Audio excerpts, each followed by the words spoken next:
Então, nessa manhã, eu quero falar com vocês sobre a cultura da graça.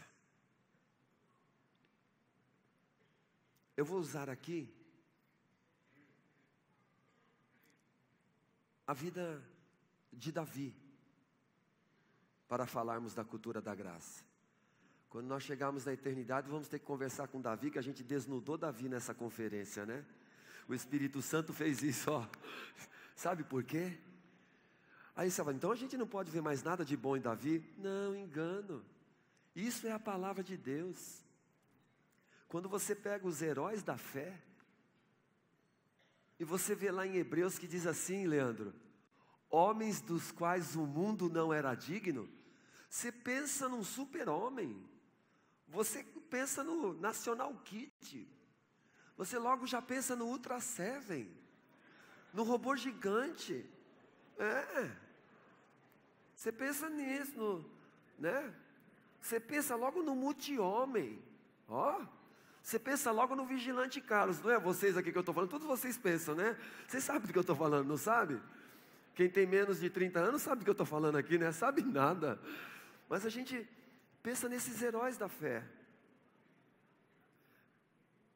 Meu amado Fabinho, a ministração está no YouTube, está sendo ministrada ao vivo. Nos comprometemos com isso. Obrigado você que está conectado, que está recebendo a palavra de Deus.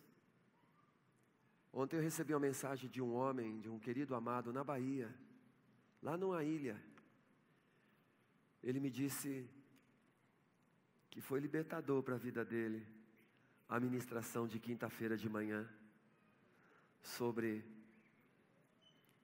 sendo curado da orfandade. Eu fiquei tão feliz. Vai aqui o nosso amor, não sei se ele está assistindo agora, ele é uma pessoa especial. Nem que se fosse por uma pessoa só, já valeria a pena. Então, como eu estava dizendo, Deus descortina os heróis da fé, Sandra. A visão de Deus sobre um herói não é a visão que a gente tem. A visão que a gente tem de um herói da fé é baseada na nossa queda. Mas a visão de Deus de um herói é de um herói da fé. Não é um herói das suas obras. E é um herói da fé, porque a fé é um dom de Deus. Ser um herói da fé é viver debaixo de um dom. E é por isso que eu quero falar com vocês sobre a cultura da graça. Nos nossos 17 anos como igreja local, diante de tantas coisas extraordinárias e maravilhosas que o Senhor realizou, daquilo que é negativo, se eu pudesse voltar e iniciar de novo, chegar naquele sábado de 1 de dezembro de 2001, aqui quando nós tivemos o nosso primeiro encontro, no prédio, Nadinho, o que você faria diferente? Eu trabalharia profundamente no coração da liderança, a começar de mim, para se mover debaixo da cultura da graça. Porque a cultura da graça é o reino do céu na terra. A cultura da lei é o reino da terra querendo mudar o céu. E isso faz muito mal pra gente, por quê? Porque a cultura da graça é a cultura que nos leva à mentalidade de filhos. A cultura da graça, quando ela é iluminada no nosso espírito, Fernando, ela nos leva a viver debaixo da mentalidade de filhos. 1 João 3,1 diz que vede com grande amor nos tem concedido o Pai, que fôssemos chamados filhos de Deus. E diz assim, e de fato, somos filhos de Deus. 1 João capítulo 3, no versículo 8, diz que Deus precisou se tornar um filho. Para que Deus se tornou um filho na pessoa de Jesus? E lá está escrito assim, para isso o Filho de Deus se manifestou, para destruir as obras de Satanás. Qual foi a principal obra de Satanás? Para destruir as obras. Mas qual foi a principal? A principal obra de Satanás foi tirar a criatura da relação com o seu Criador. A relação entre Adão e Deus, quando a gente olha lá, a partir de Gênesis 2, Gênesis 2 é o que Deus planejou, a relação perfeita. Em um capítulo da Bíblia, nós vemos uma relação perfeita. E quando você vê Deus se relacionando, a maneira que criou, a maneira que estabeleceu e constituiu o homem, não dá, pastor Joel, para se lembrar de um Deus e um homem. Gênesis 2, você quando lê aquilo, você fala, é um pai se relacionando com o seu filho, porque essa é a vontade de Deus. A principal obra de Satanás foi tirar a identidade dos homens de filhos de Deus. E para isso, Cristo se manifestou em carne, para destruir as obras de Satanás. Por isso que está escrito em João capítulo 1, versículo 12. E a todos quanto receberam o Filho. Porque para se relacionar com o Pai, para ser curado da orfandade tão destruidora, como ministrei quinta-feira aqui de manhã, e o Espírito ministrou para a gente quinta-feira à noite, sem nada combinado daquela maneira poderosa, um derramar de Deus sobre a vida do Giovanni ontem de manhã e o Ricardo aqui, e aí a Beth vem aqui falar 10 minutos sobre a importância de nós cuidarmos da criança e amarmos a criança. Ela ministrava aí, eu falava, meu Deus do céu, o Espírito Santo empoderou essa mulher aqui. Eu estava sentado, ela falava sobre as mulheres cuidarem de crianças, e eu só recebia o amor de Deus na minha vida, Deus me tratando como um filho amado, e nos chama agora para cuidar dos filhos dele, as crianças, através das mulheres. E eu fui tão cheio de Deus.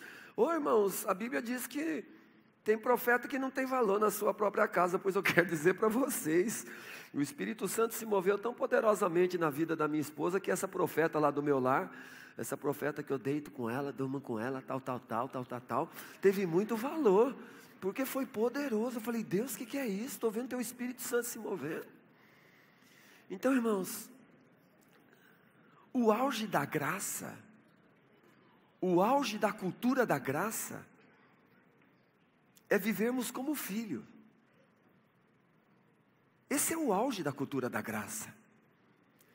A gente tem medo da cultura da graça, porque a gente usa alguns chavões, principalmente nós que somos cristãos e infelizmente às vezes embolorados. Cristãos embolorados. Nós temos medo de falarmos da cultura da graça. Porque quando a gente fala da cultura da graça, parece que a gente está vendo? Estão escolhendo agora o caminho largo. Não querem o caminho estreito. Temos medo de falar da cultura da graça. A gente gosta da lei. A gente gosta de impor. A gente gosta de prender. A gente gosta de construir prisões. Tem medo. A gente tem medo da liberdade. E aí a palavra de Deus diz, se o Filho vos libertar, verdadeiramente sereis livres.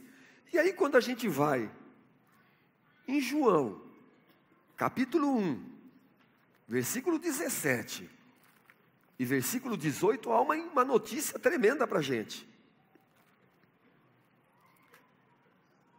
Porque a lei foi dada por Moisés. A graça e a verdade vieram por Jesus Cristo. E eu quero usar aqui, irmãos, exatamente a vida de Davi. Porque a vida de Davi, Marcelo e Elaine, é para a gente um ensino do que é alguém vivendo debaixo da cultura da graça. Impressionante. E naturalmente nós não concebemos isso. Nós não admitimos, nós temos dificuldades tremendas de nos movermos debaixo da graça. Porque a graça é contrária a nós. Porque a graça é o dom da justiça. E a graça é o elemento que nos faz viver. Porque a graça é uma pessoa, é Jesus. A graça nos tira do medo. A graça não nos oprime. A graça nos liberta. A graça nos torna livres. Mas nós estamos condicionados naturalmente, psicologicamente, emocionalmente, a construirmos as trincheiras da lei, os muros, as prisões, que equivocadamente acreditamos que irão consertar as pessoas e mudá-las. Então eu quero falar com vocês sobre a cultura da graça. O auge da graça é viver como filho. E a pergunta que faço aqui nessa manhã, para todos nós, é: por que Davi foi chamado o homem segundo o coração de Deus? Por quê? Porque naturalmente eu e você não deveríamos nos conformar com uma loucura, com uma barbaridade dessa. Atos 13, 22, está escrito. Ô Pai.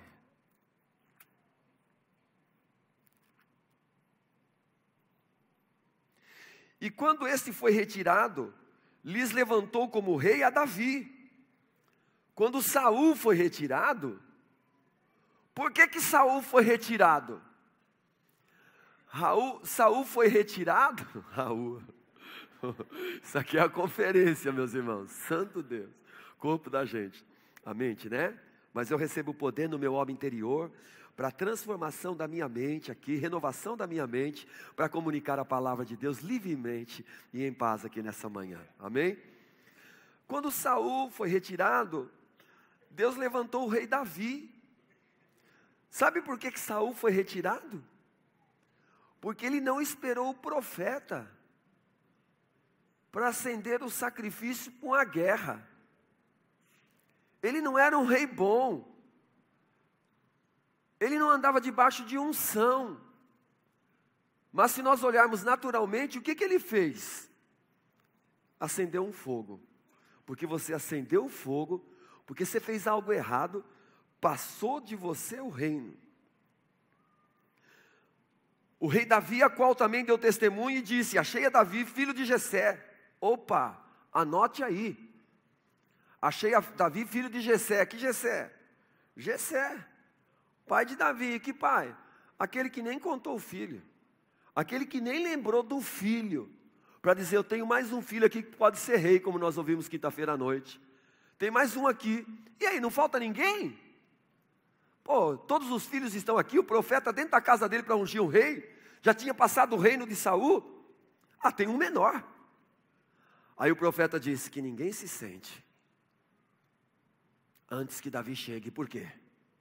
Porque era estabelecido que antes de um rei chegar e ele sentar, ninguém poderia sentar-se. Todo mundo tinha que ficar em pé. Imagina a cena. Jessé, sua esposa e seus filhos, todos aqueles que ele julgou que seria o rei, todo mundo em pé. Aí chega o menininho lá, com cheiro de chibo.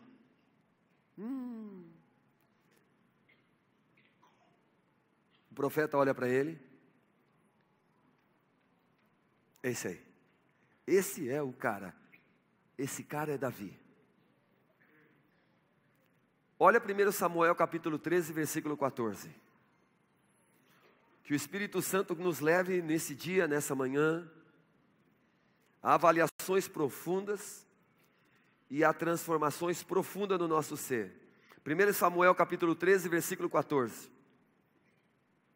Ele acaba de oferecer o sacrifício, Saul, ele é reprovado.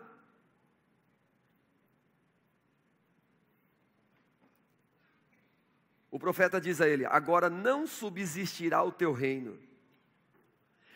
Olha a expressão agora do texto. Já tem buscado o Senhor para si um homem segundo o seu coração. Deus buscou, Deus não erra. Deus não errou, Deus não se equivocou. O Deus que conhece tudo antes de tudo.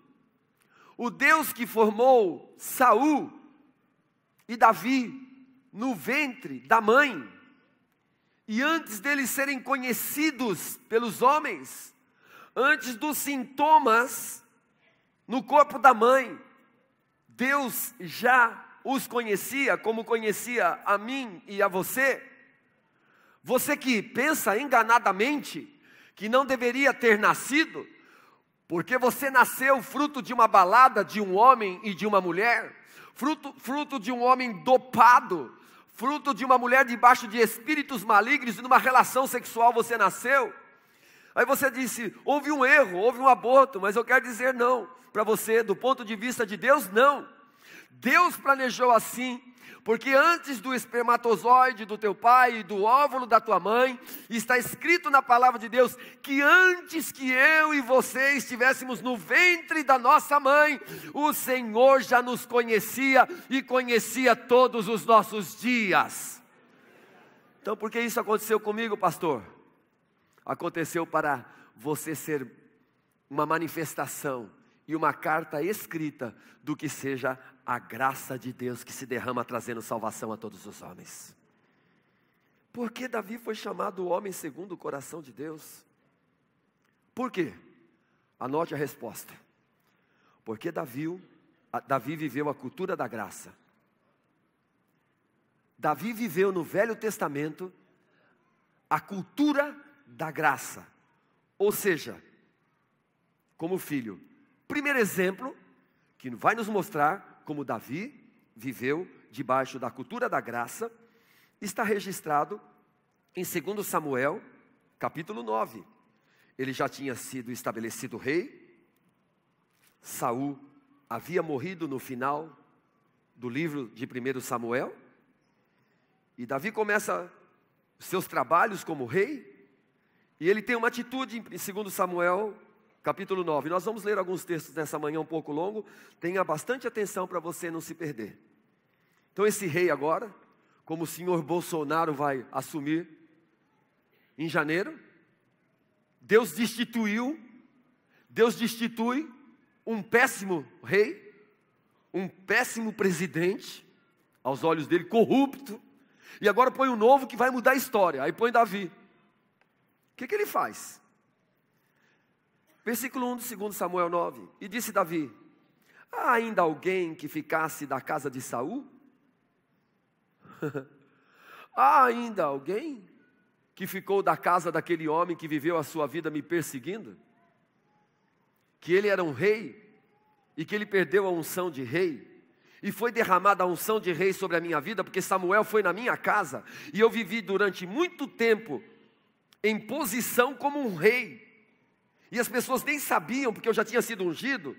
E Saul, que em condição já não era mais rei, porque ele perdeu a sua posição, ele viveu a sua vida me perseguindo, e viu no que deu com a vida de Saul.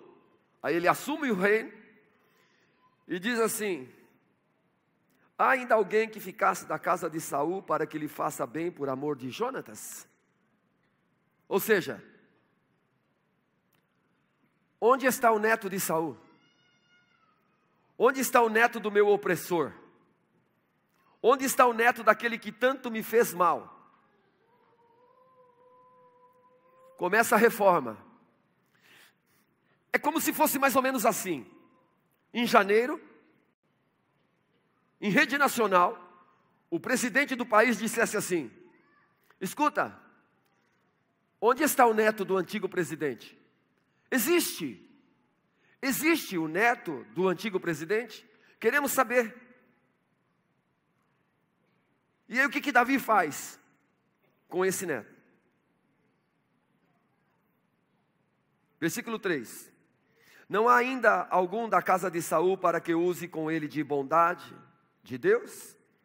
Então disse Ziba ao rei: ainda há um filho de Jonatas, aleijado de ambos os pés. De forma nenhuma, naqueles dias, um aleijado poderia sentar-se à mesa de um rei. Ele tinha problema físico. Ele comprometeria a mesa do rei. Disse o rei, versículo 4, onde ele está? Eis que está em casa de Maquir, filho de Amiel, em Lodebar. Foi adotado. Tinha sido adotado por alguém. Porque o seu pai, Jonatas, tinha morrido com Saul, seu avô. Então mandou o rei Davi e o tomou da casa de Maquir, filho de Amiel, de Lobar. Tente imaginar a cena, por favor, Gerson, em nome de Jesus. Tente imaginar a cena do que seja graça. Um novo presidente do nosso país, a rampa. Imagine o que vai ser isso em janeiro. Exército Carlinhos, homens enfileirados para o novo momento da história. E aí vem subindo um aleijado na rampa. Quem é?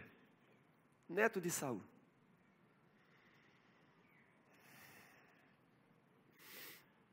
Versículo 6, e vindo Mefibosete, filho de Jonatas, filho de Saul.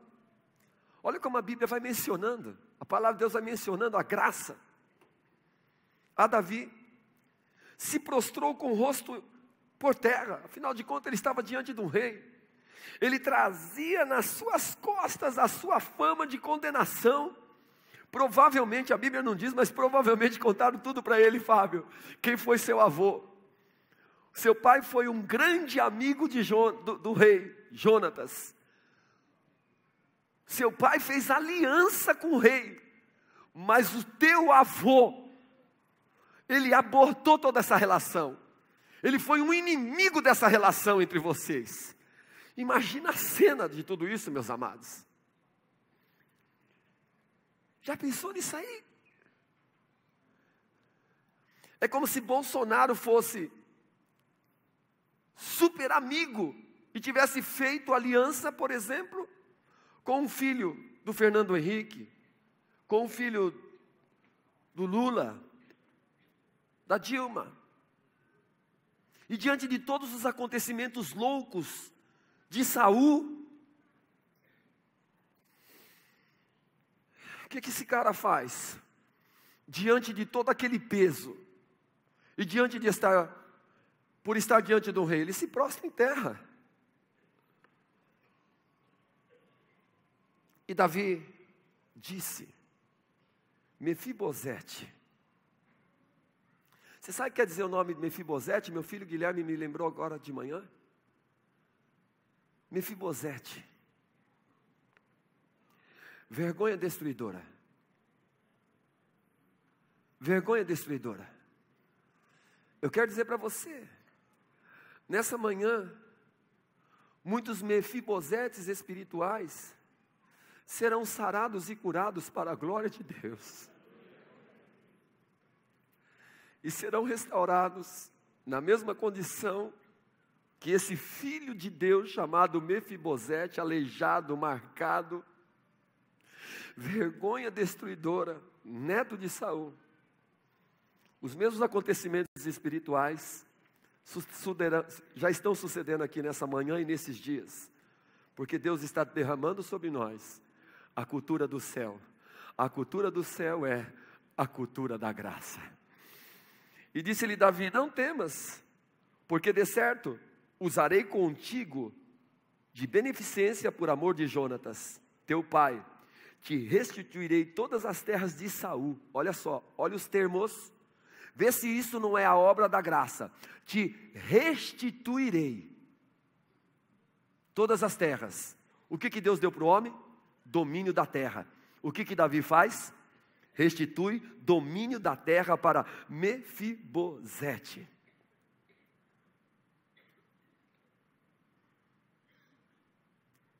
De contínuo comerás pão à minha mesa.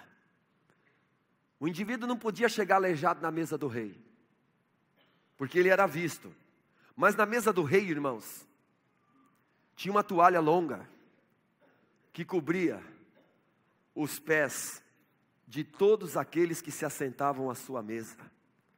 Davi, como o Senhor Jesus, da cultura da graça, estabelece uma grande oportunidade de Mefibosete assentar-se entre os príncipes da terra, sem condenação, sem peso. Então se inclinou e disse: quem é teu servo? Está vendo? Ó? Mentalidade de servo, de empregado. Quem é teu servo para teres olhado para um cão morto? Olha como Mefibosete se via. Ele se via como um cão morto. Quantas pessoas, quantos de nós muitas vezes nos vemos assim, como um cão morto? E pior, não só nos vemos como um cão morto, mas julgamos a história e a vida daqueles que estão ao nosso redor e falamos: esse é um cão morto. E cão, a Bíblia quando fala de cão, não traz lembrança de Deus, é o próprio diabo. Isso é o filho do diabo, esse é um cão morto, esse aí não vai dar nada. Olha o que esse cara aprontou, vê a história dele, vê o que ele jogou a perder, um cão morto, tal como eu. Então chamou Davi a Zipa, moço de Saul, e disse-lhe: tudo o que pertencia a Saul e de toda a sua casa tenho dado ao filho de teu Senhor. Você pode dizer aleluia? O que é isso, meu querido? Isso é graça. Davi foi muito bem. Davi foi extraordinário. Ele foi um elemento da graça. Tenta imaginar, irmãos, se isso fosse derramado, e está sendo derramado, anulo fosse. Isso está sendo derramado sobre as nossas vidas. Essa cultura da graça, de misericórdia, de amor, de uma percepção espiritual do projeto de Deus para a vida do outro e para a minha vida, está sendo derramada sobre a vida da igreja nesses dias. Eu quero lhe dizer uma coisa, amado. Naturalmente, tudo que Davi fez aqui, quebrou todas as regras da cultura daquele tempo. O rei se tornou um transgressor das regras. O rei se tornou um transgressor das regras. Assim como Jesus, o rei, se tornou um transgressor ao assumir a humanidade humana, ao se tornar um homem por amor de mim e de você. Segundo Samuel capítulo 9, vamos continuar olhando como Davi, 12. Como Davi foi o homem segundo o coração de Deus. Por que Davi foi o homem segundo o coração de Deus? Porque ele viveu debaixo da cultura da graça, ele viveu como filho. Segundo Samuel capítulo 12, versículo 5. Ó a cultura da terra, ó a cultura do homem. Não se esqueça o que Davi pensou de Mefibosete e como tratou Mefibosete. Agora perceba. Então o furor de Davi se acendeu em grande maneira contra aquele homem. Que homem? Natã. Quem era Natã? A voz de Deus para Davi. Natã era um pai espiritual para Davi. Guarde isso no seu coração, querido. Todos nós precisamos de pais espirituais. A Bíblia fala de paternidade espiritual. Nós temos paternidade biológica, mas a Bíblia diz, nós precisamos de paternidade espiritual. Nós não podemos viver órfãos de paternidade espiritual. A nossa vida não pode avançar. E Davi tinha um pai espiritual. E disse a Natã: vive o Senhor, que digno de morte é o homem que fez isso. E era mesmo. O que o homem fez? E o que Natã disse a ele, para ele ser digno de morte? Não vou ler, mas é só você pegar o capítulo 11. De 2 Samuel, quando Davi estava no terraço, tão conhecido da gente, da sua casa, ele deveria estar na guerra, mas ele estava distraído no seu terraço. E no seu terraço ele viu Betseba, tomando banho, uma mulher, esposa de Urias, que era um dos servos e soldados de Davi, que estava na guerra, onde Davi deveria estar como um rei.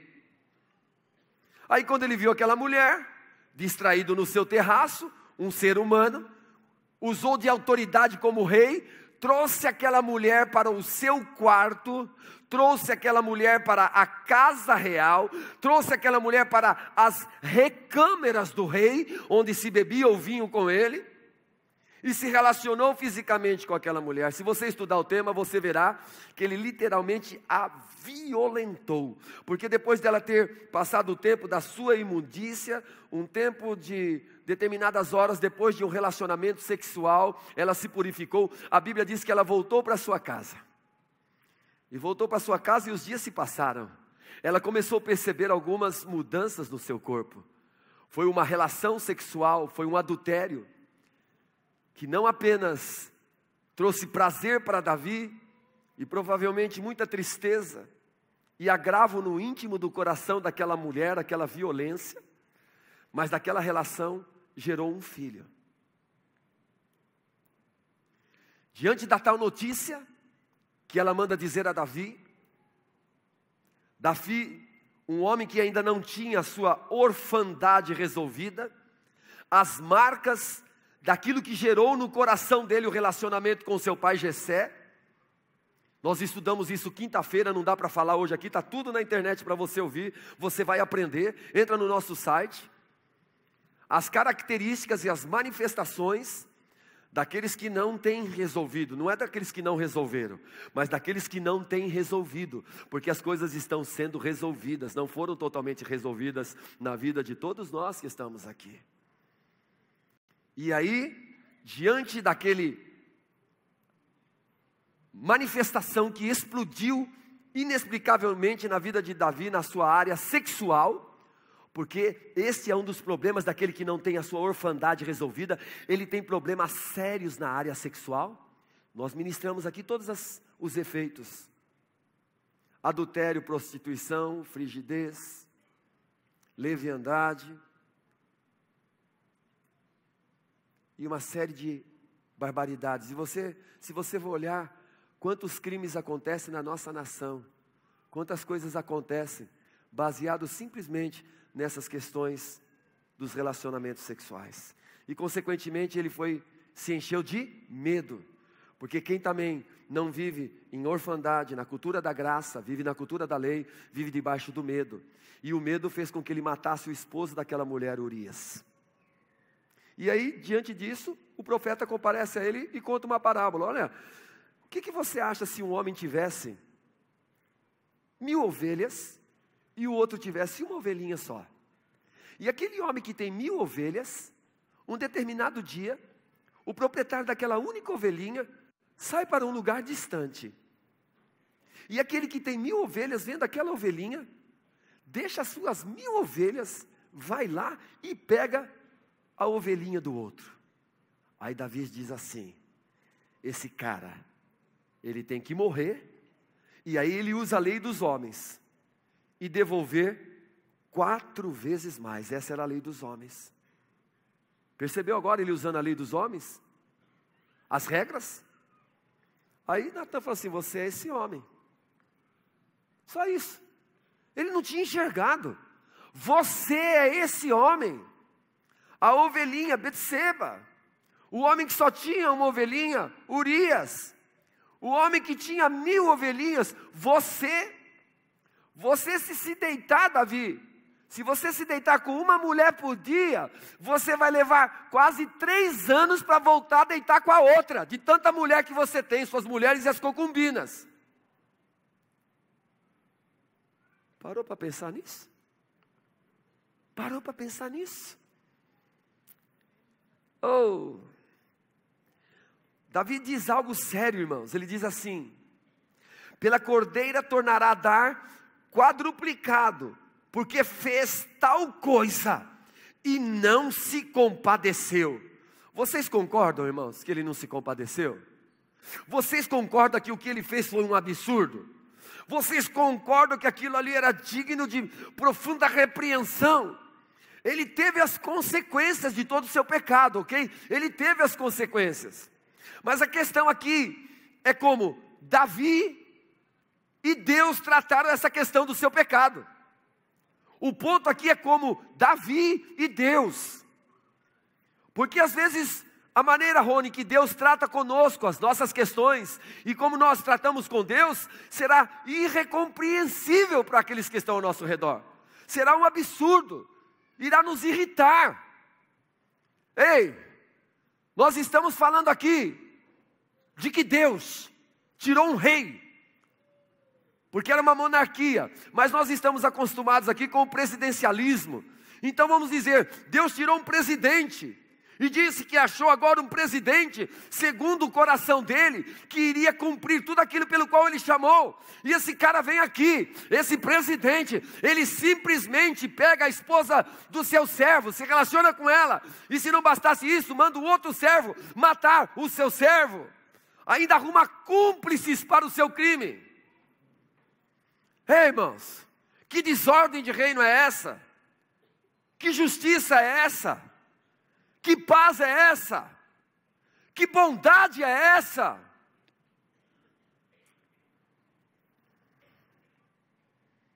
Meu Pai, versículo 14.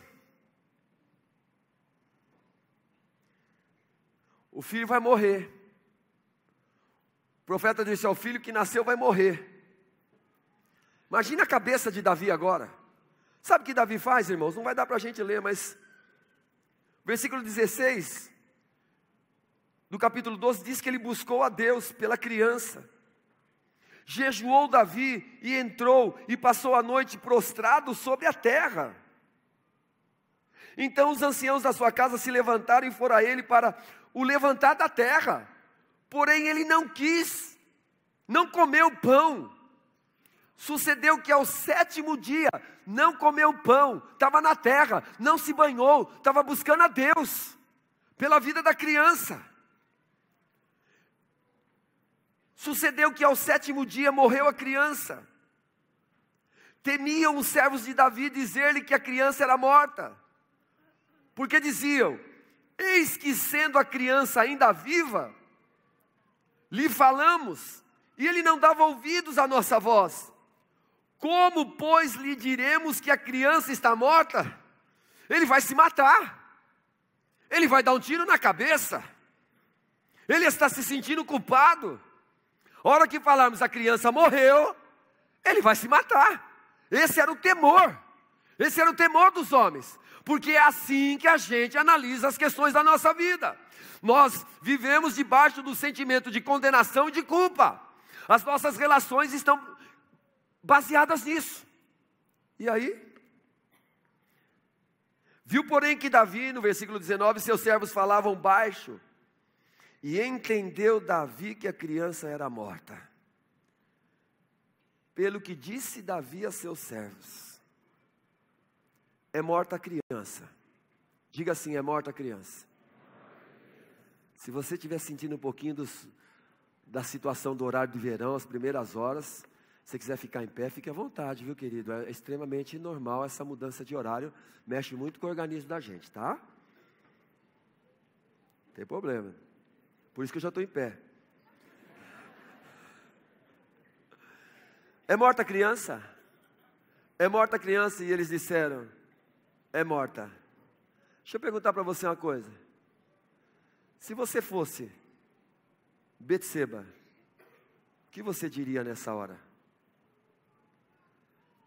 Se você fosse o amigo de Davi que ajudou a matar Urias, o que você faria nessa hora? Versículo 20. Então Davi se levantou da terra olha o que ele fez. Se lavou, se ungiu, mudou de vestes,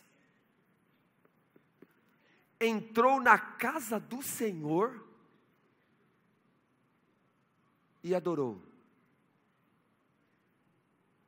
Ele era digno de entrar na casa do Senhor e adorar? Para você era ou não? Deus iria aceitar o culto dele? Não, Deus não aceita isso não. Mas o texto diz que ele adorou. E não fez somente isso. Veio à sua casa e pediu pão. E lhe puseram pão. E ele comeu. Aí os seus servos, cultura da terra. Cultura da terra. Versículo 21. Que é isso que você está fazendo? Pela criança viva você jejuou e chorou. Porém, morreu a criança. Você se levantou e comeu pão? Disse ele, vivendo ainda a criança, jejuei e chorei. Ou seja, tenho consciência de que aconteceu. Porque dizia, quem sabe se o Senhor se compadecerá de mim e viva a criança?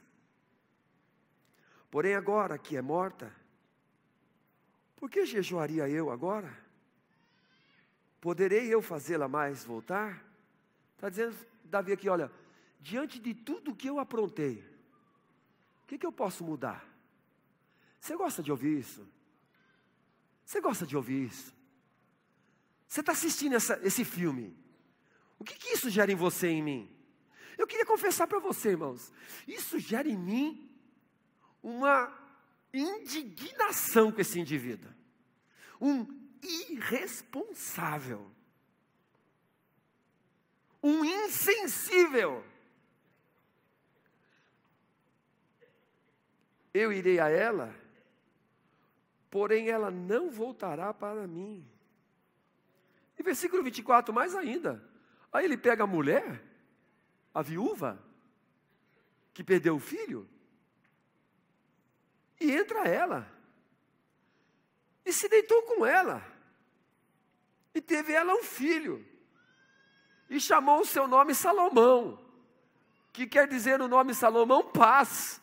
Oh, pelo amor de Deus, que responsabilidade é essa? O texto diz que o Senhor o amou. O texto diz que o Senhor o amou. Deus está quebrando as leis, as injustiças? Não. Deus usou esse fato na vida desse homem para nos mostrar a cultura da graça. Versículo 25. E o enviou pela mão do profeta Natã. Aí o profeta Natã, que é um instrumento da graça também, lhe chamou o seu nome de Gedidias, por amor do Senhor. Gedidias quer dizer amado pelo Senhor. Aí nasce outro lá, amado pelo Senhor. O que é isso, irmãos? O que parece isso para você, querido? O que parece isso para você? Se esse indivíduo fosse um líder de célula na comunidade da Graça em Emelino Matarazzo, se esse indivíduo fosse um supervisor de área, se esse indivíduo fosse eu,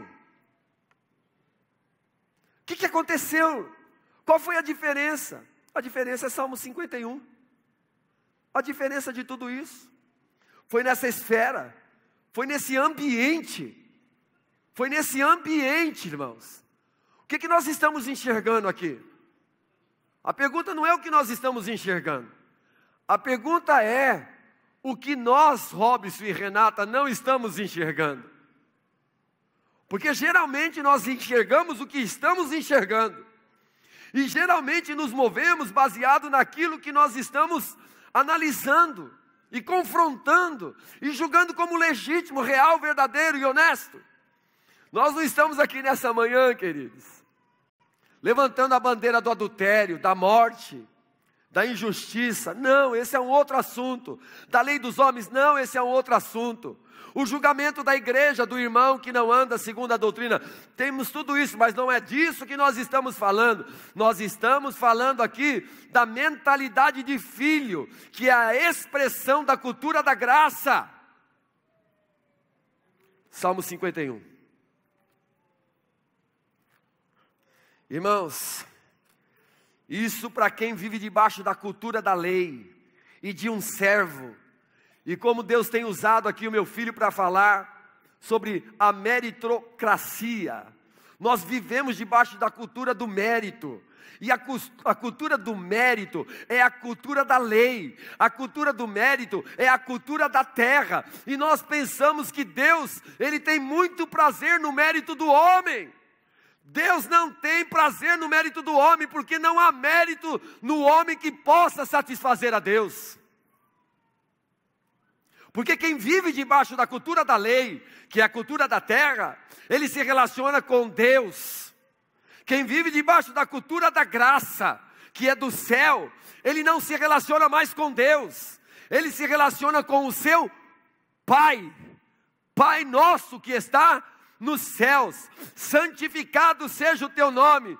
Venha a nós o teu reino. Acredite, depois de tudo aquilo que Davi fez, de toda aquela barbaridade que ele cometeu, eu acredito, não está escrito na Bíblia, mas eu acredito que naqueles dias que ele estava ali ajoelhado, por aquilo que nós lemos em Salmo 51, ele disse: Pai, que loucura eu cometi, Pai. E, todavia, Pai, diante do que eu cometi, eu quero lhe pedir algo. Que venha sobre a minha vida o teu reino aqui agora, nesse lugar de angústia, nesse lugar de sujeira, nesse lugar de pecado. Venha sobre mim o teu reino e faz a tua vontade em mim, que sou a terra, como fazes a tua vontade no céu, que é Jesus. E aí ele escreveu o Salmo 51. Ele começa dizendo: tem misericórdia de mim, porque viver a cultura do céu é viver debaixo da misericórdia, não da justiça própria, aleluia. Tudo que nós precisamos é de misericórdia, e o Senhor derramou a misericórdia, segundo a tua bondade. Olha só a oração dele: tem misericórdia de mim segundo a tua bondade. Por quê? Porque nós, irmãos, quando nós vemos o pecado do outro, tudo que o outro comete, nós nos enchemos de razão, nós nos enchemos de soberba, nós nos achamos melhores. Esse é o fato. Nós nos julgamos superiores. Para todo um homem que adulterou, tem uma mulher na sua casa que é superior a ele. Para toda mulher que teve um problema de pecado, de adultério, de mentira, tem um homem justo dentro do lar. E ele vai viver com aquela ofensa, porque a ofensa alimenta a posição de que eu sou superior. Pode olhar que toda pessoa ofendida, ela tem uma posição superior. Eu tenho ficado espantado com a quantidade de irmãos, e irmãos da fé de anos, com a simplicidade que eles falam assim: eu estou ressentido, eu estou magoado. Ele não deveria falar que está ressentido e magoado. Ele deveria falar assim: eu sou melhor do que o outro, eu sou superior do que o outro, eu faço melhor do que o outro. Como o outro não fez aquilo que eu acho que ele deveria ter feito para mim, de tão importante que eu sou, então agora eu estou ofendido. Quantos ofendidos, cheios da sua superioridade, sem enxergar a sua miséria, estão descendo aos túmulos espirituais, aos túmulos emocionais e até mesmo aos túmulos físicos, porque têm perdido a sua vida, porque a ofensa, tanto como a culpa, leva para a morte. Guarde isso, amado. Davi, diante de tudo aquilo, ele não é que ele não se sentiu responsável, mas diante de toda aquela responsabilidade, ele recorreu ao Deus da misericórdia, ao Deus da bondade. Ele diz: apaga as minhas transgressões, segundo a multidão das tuas, apaga a minha transgressão, segundo a multidão das tuas misericórdias. Deixa eu fazer uma pergunta para você: relacionamento conjugal, o que nós gostamos de fazer para resolver as questões do nosso relacionamento conjugal? O principal ato, a coisa que nós mais gostamos de fazer no relacionamento conjugal, é mostrar o erro do outro. É mostrar a transgressão do outro. É dizer por que o lar está daquela maneira. O lar está dessa maneira por causa de você. Nossa família está assim por causa de você. Porque se dependesse de mim, isso aqui estaria muito melhor. Se dependesse de quem eu sou, das coisas boas que eu faço, esse lar aqui era totalmente diferente. Irmãos, isso é arrogância. Isso é petulância. Porque a Bíblia diz que quando dois não querem, um não briga. Quando dois não querem, um não briga. Mas não está escrito esse versículo. Não é assim que está escrito, mas é assim que a palavra de Deus fala. Hã? Como andarão dois juntos se não houver entre eles comunhão? Oh, e aí vai. Olha o que Davi diz, versículo 2. Lava-me completamente, porque eu conheço as minhas transgressões. Eu sei o que eu fiz. Eu sei naquela tarde que eu não deveria ter me relacionado com Betseba. Eu sei que eu não deveria ter matado Urias. Eu sei muito bem de tudo isso. Vocês não precisam ficar me falando, porque a minha consciência me acusa. Ok. Quantos de nós sabemos o que nós fizemos? Que a nossa consciência nos acusou. Mas nós precisamos ir para um outro nível, porque eu quero dizer para vocês, irmãos, a grande questão, e acredite, a cultura da graça é algo tão profundo, que ela não trata com aquilo simplesmente que nós não vamos fazer. Mas a cultura da graça, ela trata principalmente com o que fazemos depois daquilo que fazemos. A cultura da graça é isso. O que fazemos depois daquilo que fizemos. Por exemplo, vou dar um exemplo para vocês. Pedro, eu não vou te negar Jesus. Rony, confiava nele, na sua justiça própria, vivia debaixo da lei. Você vai ver Jesus. Eu não vou te negar. Começou bem, chegou o cara para prender Jesus, arrancou a orelha dele. Falou, tá vendo? Eu fico imaginando Pedro, irmão. Pega aquela espada assim com sangue, ó. Sabe o que é esse sangue aqui? Esse aqui é o sangue do cara que ia matar Jesus. Eu estou defendendo Jesus. A cultura da lei é assim. A gente quer defender o reino de Jesus nas nossas relações. Sentamos com um líder para conversar com ele. Nós queremos só remoer a transgressão do outro. Nós só queremos falar o que o outro fez de errado. O cara pisou num prego. O cara pisou num prego enferrujado. Aí a gente começa a dizer, agora você é um prego enferrujado. Deixa eu perguntar para você. Quem pisa num prego enferrujado se torna um prego enferrujado? Não. Pois é, se você é um filho de Deus e você pisa numa tábua com um prego enferrujado, você se torna um prego enferrujado? Não, você se torna um filho de Deus comprometido, mas se você é filho de Deus, você é filho da luz, e não é um prego enferrujado que vai mudar quem você é. Mas a questão é que nós gostamos, irmãos, de dizer que os filhos de Deus, quando pisam num prego enferrujado, eles se tornam um prego enferrujado. E a gente fica lembrando ele de que ele é um prego enferrujado. Aí fica lembrando o filho que ele é um prego enferrujado. Seu maconheiro, seu maconheiro, seu maconheiro, seu maconheiro, seu maconheiro. Ele usa maconha, é a cultura da terra. Nós estamos falando que ele é na terra, mas acontece, irmãos, que a cultura do céu nos faz ver as pessoas como Deus as vê. Você não é um maconheiro, você não é um maconheiro, você não precisa de maconha. A vida de Jesus está em você, Jesus é a tua realização. Essa é a cultura da graça. Essa é a cultura da graça. Quantos líderes foram embora do nosso meio? Quantos membros da nossa igreja foram embora? Sabe por quê? Porque eles pecaram. E nós comparecemos diante do pecado dele. Eles se relacionaram com Betseba. Alguns mataram Urias.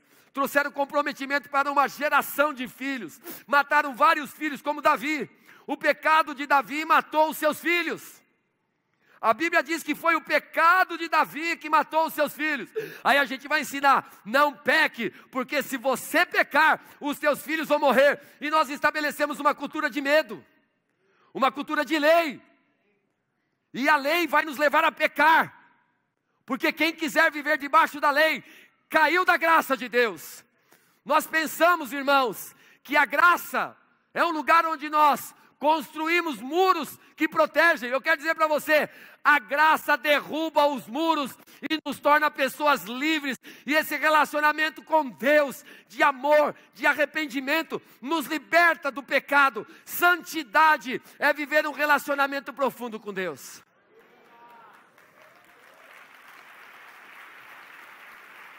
De amor. De amor. Versículo 4 de Salmo 51, Davi disse assim: contra ti eu pequei.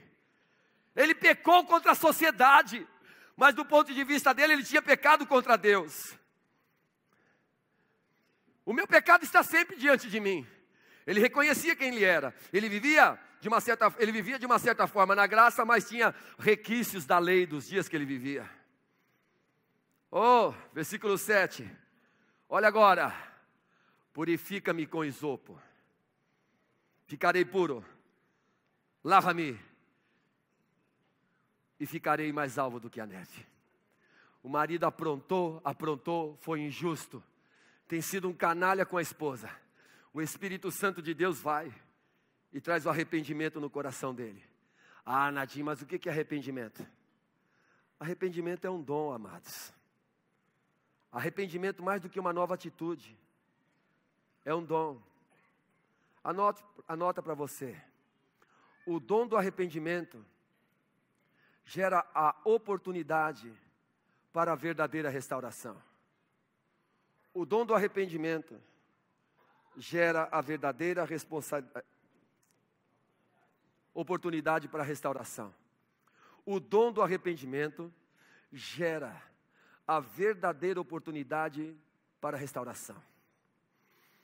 Arrependimento é um dom. O dom do arrependimento gera a oportunidade para a verdadeira restauração. O que é uma pessoa restaurada?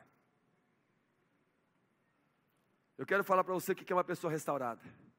Uma pessoa restaurada é isso. Ela é alguém de uma linhagem real, que é colocada novamente na sua posição. Por isso que Lucas 15, quando a gente lê Lucas 15, a gente precisa compreender aquele filho que estava em casa. Porque aquele filho que estava em casa representa a obra do homem. A meritocracia do homem. Eu faço tudo aqui, pai. Eu trabalho noite e dia. Eu levanto de manhã, como a gente ouviu aqui. O senhor já parou de trabalhar, eu estou voltando agora do trabalho, porque eu trabalho mais do que você. Eu sou até melhor do que você, pai. Mérito meu. O meu irmão pegou a parte da herança dele. Pegou a parte da herança dele. Ele desperdiçou. Ele gastou tudo. Ele foi viver dissolutamente. Pai, o meu irmão te matou no coração dele. O meu irmão te matou no coração. Você não percebeu, papai? Que o meu irmão te matou no coração? E eu não te matei não, papai. Eu estou aqui, tá vendo? Ó? Tá vendo? Eu estou aqui dentro da igreja, papai. Eu não deixei a célula. Eu não abandonei a supervisão, eu trabalho pra caramba, eu faço de tudo. Agora aquele supervisor de área aprontou, ele foi lá pro mundo e agora ele entra aqui e ele é recebido como se nada tivesse acontecido, ele é amado. Isso não está certo, papai. O que você está dizendo? Filho, tudo que eu tenho é teu, usufrui, deite e rola, sai dessa escravidão. Sai dessa escravidão de ficar se alimentando das mazelas do teu irmão para se sentir importante. Sai de se alimentar disso. Irmãos, a cultura da terra é tão diabólica que ela faz com que a gente enxergue tanto o pecado do outro para nos escondermos das nossas próprias transgressões e terceirizar as nossas mazelas. Porque a verdade é que tem gente que não quer mudar. E a maneira de a gente não mudar e se esconder é responsabilizar o outro. Davi era um homem livre. Ele chega no versículo 10 e diz: cria em mim, ó Deus, um coração puro e renova em mim um espírito reto. Nós já temos um coração novo, mas esse tipo de oração deve ser uma oração de quebrantamento. O versículo 11 ele diz, não me lances fora da tua presença. Deus não vai sair de nós, mas esse não me lances fora da tua presença na nova aliança é como se dissesse assim, eu aborreci o Espírito Santo, apaguei o Espírito Santo dentro de mim. É como se ele estivesse dizendo assim, Pai, eu fiz tudo para entristecer o Espírito Santo, faz uma gentileza para mim, mete fogo de novo. Acende o Espírito Santo dentro de mim, acende dentro de mim porque eu sozinho não posso. É a oração dele. Versículo 12, torna a dar-me a alegria da salvação. Oh irmãos, olha a palavra salvação, torna a dar-me a alegria da salvação. Davi vivia na cultura da graça, do céu. Versículo 13. Esse versículo 13, irmãos, é de destruir a cultura da terra. Então ensinarei os transgressores. Gostaria, meu amado, de ser ensinado por um assassino? Gostaria de ser ensinado por um adúltero? Então ensinarei os transgressores. Hã? Quem é você para falar assim para mim, rapaz? Você não vê o que você tem feito, não?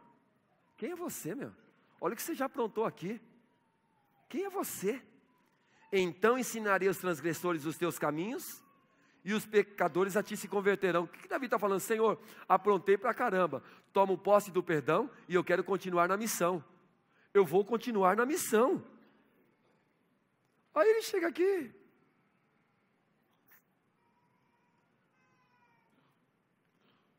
Versículo 15. Abre, Senhor, os meus lábios. Está difícil. Abre os meus lábios. Abre a minha boca. E eu vou entoar os teus louvores. Versículo 17. Os sacrifícios para Deus são o espírito quebrantado. A um coração contrito, Deus não vai desprezar. Quem aqui consegue julgar se o coração do outro está contrito e quebrantado de fato, 100%? Quem aqui consegue julgar isso? Absolutamente ninguém. Então eu quero te dizer o seguinte, não corra o risco do Espírito Santo ter já quebrantado e contrito o coração de alguém e debaixo da cultura da terra falar que não aconteceu nada, porque isso é pecado contra o Espírito Santo. Cuidado. Cuidado, sabe o que é pecar contra o Espírito Santo? É não atribuir a obra de Deus na vida do outro.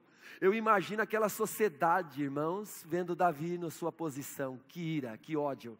Não, impeachment, meu, impeachment para Davi, impeachment, guerra civil, e Davi está lá sendo quebrantado de Deus.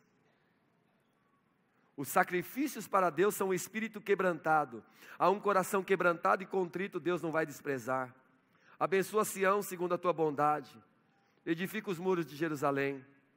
Então te agradarás de sacrifício de justiça, dos holocaustos, das ofertas queimadas. Então se oferecerão novilhos sobre o altar. Eu queria lhe perguntar aqui nessa manhã, que reino de paz, de amor, de justiça é esse? Responda para você. Traga as realidades de tudo isso que aconteceu para a nossa vida. Saul foi tirado do reino porque acendeu um fogo e não matou Agag. Davi adulterou e matou e continuou no reino. Judas traiu uma vez, Pedro traiu 3. Jesus se apresenta diante daquela mulher pega em adultério. Ela foi pega em adultério, a lei dizia que ela tinha que morrer. Jesus se apresenta diante daqueles caras e diz assim: quem não tem pecado, atire a primeira pedra. Você acha que poderia ser atirado alguma pedra naquela mulher? Sim ou não? Quem acha que aquela mulher não poderia levar nenhuma pedrada, levante a sua mão. Porque todos eram pecadores. Engano nosso, irmãos. Aquela mulher tinha que levar uma pedrada.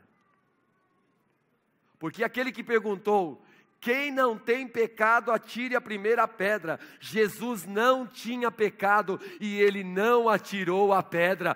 Por isso que quando todo mundo foi embora, ele perguntou: mulher, onde estão os teus acusadores? Quem é o acusador da nossa alma? É o diabo. Ela adulterou? Adulterou. Jesus não se importou? Se importou. Ele estava trazendo para ela a cultura do céu. Ele estava lembrando a ela que existia um tempo novo, uma obra nova, um poder novo, uma graça nova sendo derramada sobre a vida dela. Agora você pode ir, mulher, e não pecar mais, porque você teve contato com a graça. Quem serão os melhores líderes dessa igreja, irmãos? Não são aqueles que serão lembrados do seu pecado, mas serão aqueles que serão lembrados da graça de Deus. Quem serão os maridos fiéis para sua esposa? Aqueles que não podem adulterar. A Bíblia diz que eu não posso adulterar, mas o Novo Testamento diz assim, que se você olhar para uma mulher com desejo impuro, você já adulterou. Eu queria te fazer uma pergunta: é mais fácil viver debaixo da graça ou viver debaixo da lei? É mais fácil viver debaixo da lei, porque deitar com uma mulher, para mim, não é mole, mas só olhar para ela e já adulterar é mais difícil. Então a graça é impossível de ser vivida. Por isso que aqueles que querem viver debaixo da lei caíram da graça. Por isso que Paulo disse: eu trabalhei mais do que todos, mas não fui eu, mas foi a graça em mim. Nós estamos pegando de graça. Nós estamos falando de graça, irmãos, porque nós precisamos chegar nos nossos ofensores e chegar diante de Deus quando nós pecarmos e falarmos com o nosso Pai, e não falarmos com Deus mais. Nós precisamos falar com o nosso Pai, porque com relação ao nosso Pai, não importa se nós vivemos um tempo no chiqueiro de porco, quando o Espírito Santo nos leva, pelo poder dele, a uma compreensão, um quebrantamento, o dom do arrependimento, que é uma relação profunda com o contato do amor do Pai. A gente chega diante do Pai com todos os argumentos: Pai, pequei. O Pai não quer nem saber. Ele fala: para de besteira, rapaz, por favor, tragam as vestes de justiça, coloque as vestes brancas no meu filho, por favor, traga o anel de quem ele é, da sua identidade, por favor, traga uma sandália, coloca nos seus pés, para que ele continue o seu destino. E tem mais, o mais importante: vamos matar um cordeiro, para que ele saiba, e ele não se esqueça, que houve um cordeiro que já o justificou de todos os seus pecados, que não vê como a humanidade o vê. Ele está limpo, ele está santo, ele está puro. Vamos fazer festa.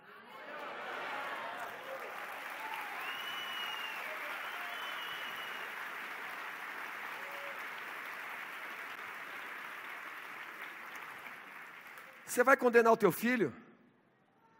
Você só vai lembrar quem ele é. Irmãos, onde está a maneira de Deus? Que injustiça Deus cometeu com aquele filho mais velho? Injustiça. A injustiça da terra. Mas a justiça de Deus é outra coisa. Falamos... Estou terminando, amados. Estou terminando. Ainda é 10h24, estou tão adiantado. Sei que você nem com fome está. Que maravilha. Vou terminar 12h30 hoje. 10h24, que lindo. Diga para o seu irmão: o Pai quer nessa última hora, nessa última temporada, formar uma geração de filhos livres. Amém? Levantar-me-ei, irei e direi: já não sou digno, cultura da terra. Mas ele dirá: vem cá, cara, vamos fazer festa. Você é digno sim, porque a dignidade que está em você é uma pessoa, é o meu filho, não é você.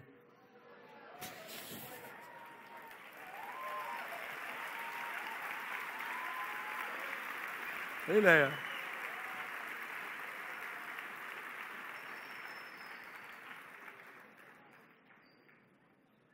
Irmãos, eu quero terminar,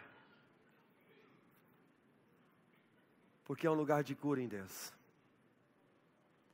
É um lugar de misericórdia e de perdão. Se dependesse dos meus atos, provavelmente eu não estaria aqui ministrando a palavra para vocês sobre a graça e a cultura do céu. Porque já haveria todos os direitos de eu ser apedrejado. Eu não poderia estar aqui. Eu estou aqui porque aquele que podia atirar uma pedra em mim, não atirou.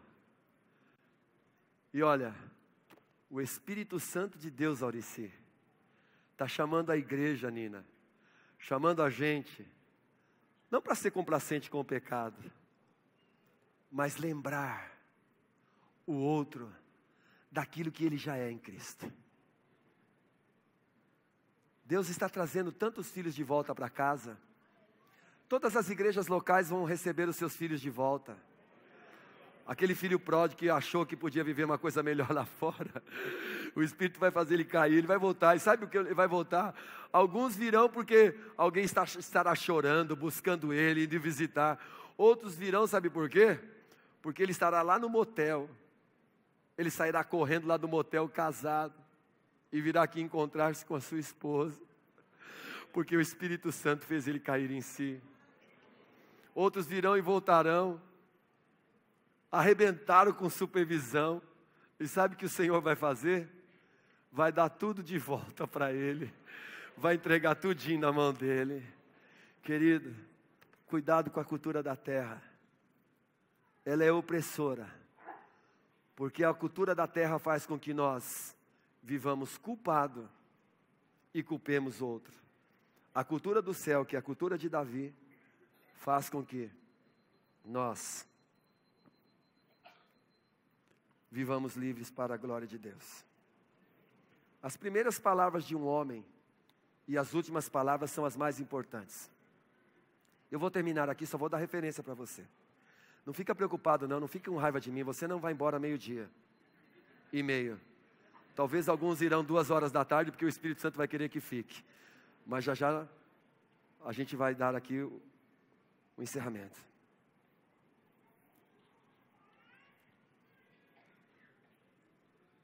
Feche os seus olhos. Antes de eu ler esse texto, sinto de fazer isso. Por favor, ouça o Pai dizer para você nessa manhã: trazei o bezerro cevado.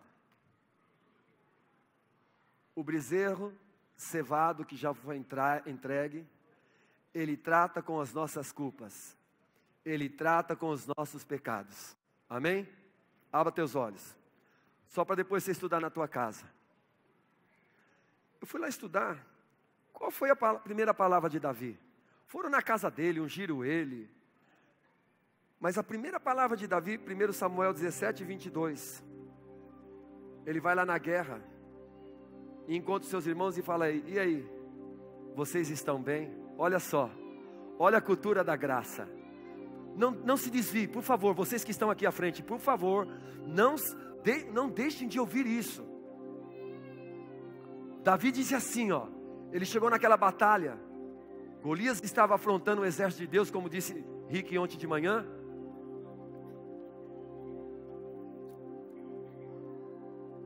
Olhou para os irmãos e falou assim: vocês estão bem? Foi a palavra. Aí os irmãos falaram o que estava acontecendo.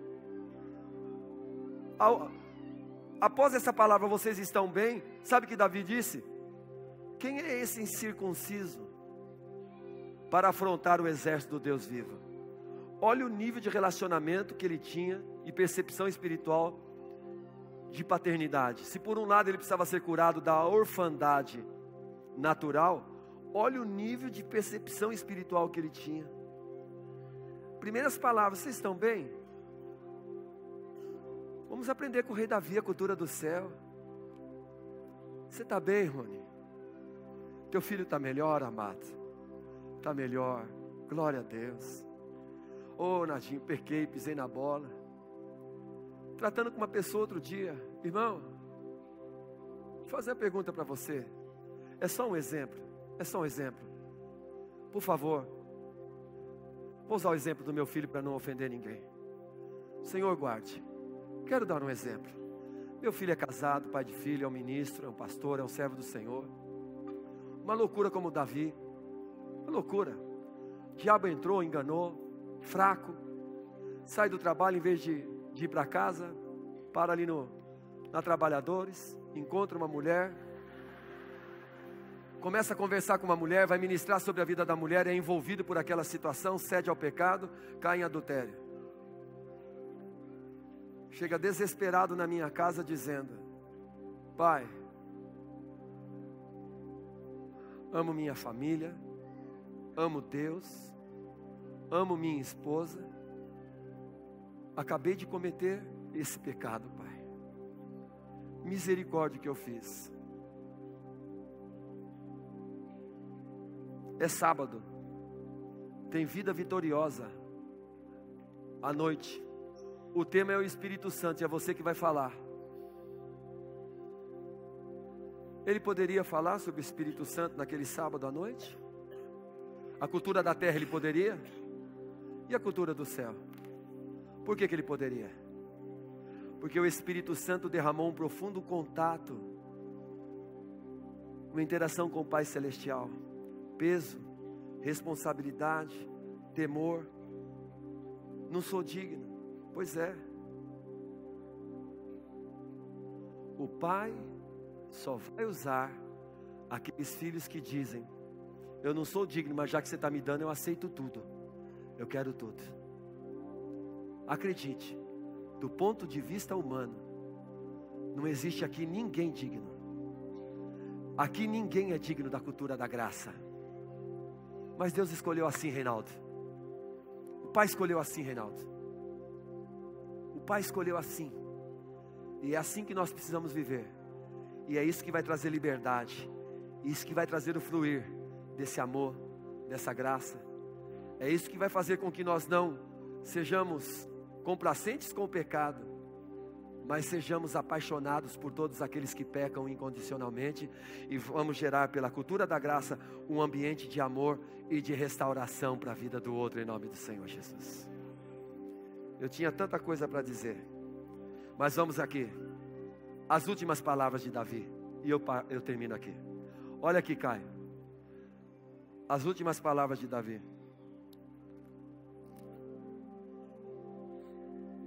Sabe o que é a cultura da graça?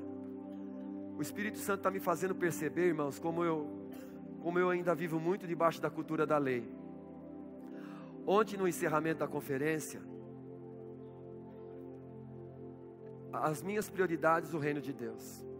Encerramento da conferência, o Ricardo ministrou, estava sentado ali. Meu filho Vinícius ficou encarregado de terminar. E vocês sabem, só termina quando acaba. E como eu estava aqui em Hermelino Matarazzo, o time que eu jogo está disputando um campeonato, aqui do lado. Falei, o Vinícius vai terminar, orar, vai embora. Falei, vou lá jogar com meu irmão. Estou tratando e pedindo para Deus me usar na vida de algumas pessoas. Eu fui imprudente, porque não tinha terminado. Quero pedir perdão a todos vocês, irmãos. Perdão. E quando eu estava lá, meu filho me ligou. Pai, estão te chamando aqui. Falei, santo Deus. Hã? O quê? Irmãos, aquele trouxe tanta condenação para mim. Falei, Senhor, eu não fui sensível, eu pequei. Tu sabes do meu coração, o Senhor sabe o que estava acontecendo ali. Sabe que eu estava a fim de vir aqui também, mas que eu não viria se eu soubesse que não ia terminar naquele momento, não faria isso. Mas pequei. Sabe o que eu fiz, irmãos? Tomei posse da graça. Tomei posse da graça. Pedi perdão para quem tinha que pedir. E estou aqui pregando hoje. Por causa da graça. É só por causa da graça. As últimas palavras de Davi, ó, Caio. 2 Samuel 23, não precisa nem abrir. O Espírito do Senhor falou por mim. E a sua palavra esteve na minha boca. Inclusive na minha boca quando eu pequei, quando eu falhei, quando eu errei.